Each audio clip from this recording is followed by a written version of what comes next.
Last night I was sent a link to an article by my friend Buzz, who lives down in Somerset, and this is about a campaign to change certain phrases in the English language lest they offend vegans.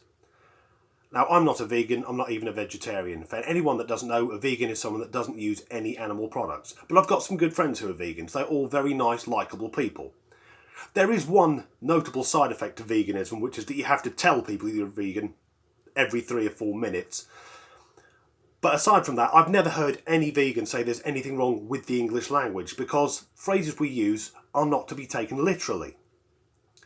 If I speak to someone and they say their hotel room wasn't big enough to swing a cat in, I know what they mean is it was very small. They're not literally whirling tiddles round the head, smashing it into the wardrobes.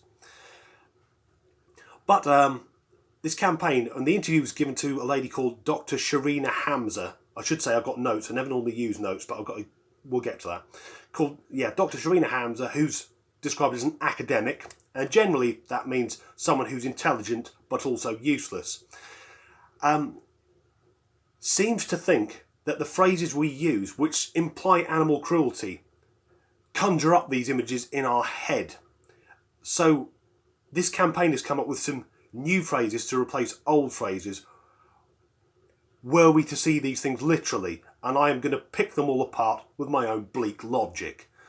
Because she begins, the phrase, I've never heard her speak, but you just know she's going to be one of these, oh, I've been communing with the earth, mother. Have you? That's fucking nice for you. She begins, the phrase, to kill 2 birds with 1 stone, is even more powerful with the animal friendly, to feed 2 birds with 1 scone. And that's the fucking level that we're at. They've taken a phrase, given us something that sounds similar, but made it very friendly. But again, if someone uses that phrase, I know what they mean. If I say, oh, kill 2 birds with 1 stone, it means there's a solution that solves more than one problem. I have never used that phrase to imply that I've been outside and dropped a paving slab on 2 budgies. And let's take it to feed 2 birds with 1 scone. Well, what's that achieved? I've got 2 birds that are fed up, probably shitting over everything. Oh, and it's a scone, and the glaze on a scone, that's an egg. You're promoting avian-based cannibalism. And also, in England, please don't talk about scones, because if you do that, you'll lead on to talking about how to serve cream tea, and that could trigger a war between Devon and Cornwall. If you're from outside the UK, you'll have no idea what any of that was about. The next phrase that they've attacked is bringing home the bacon, which we all know is to provide. But this campaign wants to change to bringing home the bagels. Now, I'm going to take this one apart very quickly. Bagels have their origin in the Jewish communities in Poland. It is unlikely that someone who's bringing home bagels was ever bringing home bacon, because it's against their religion. I will say, I've got the Christmas decorations up. If any Jewish people are watching, happy Hanukkah.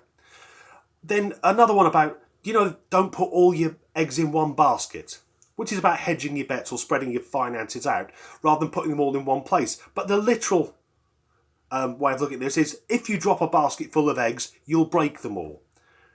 The replacement apparently is, don't put all your berries in one bowl. Why not? If you drop a bowl full of berries, just fucking pick them up again. Give them a wash in the sink. They'll be absolutely fine. And a phrase I use a lot is flogging a dead horse. Oh, I'm not actually flogging a dead horse. We know what the phrase means though. But again, this is meant to be replaced with feeding a fed horse. And you can sort of see the logic. Oh, there's no point feeding a horse that's already been fed. But I'd say it depends on the horse. If we're playing this fucking game, that horse might be a right greedy bastard. I use myself as an example here. I'm going to go and cook dinner in a bit, but I guarantee, after I'm well fed and watered, if there's any biscuits in the house, I'm going to fucking demolish them. Half a gallon of tea, I'll be through that. I don't know why some manufacturers have resealable biscuit packets. I've never took half a pack back into the kitchen. Another one, do you know the phrase, take the bull by the horns? That's being replaced with, take a flower by the thorns.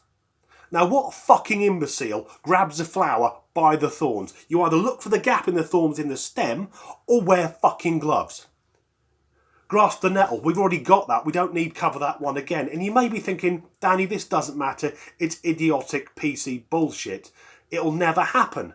But stuff like this has already happened. If you're probably over 30, you remember the nursery rhyme Bar Bar Black Sheep. Well, that's not taught in schools anymore. It's now Bar Bar Rainbow Sheep because it includes all colours. Because years ago, some PC dickhead thought, hang on, Bar Bar Black Sheep, that's very racist. But the origins of that nursery rhyme are actually a protest song about farm taxes under the reign of Queen Elizabeth I. It's got fuck all to do with race. And as much as I am an animal lover and I care about animal rights, this shit makes me want to go down to Pets at Home with a fucking hammer.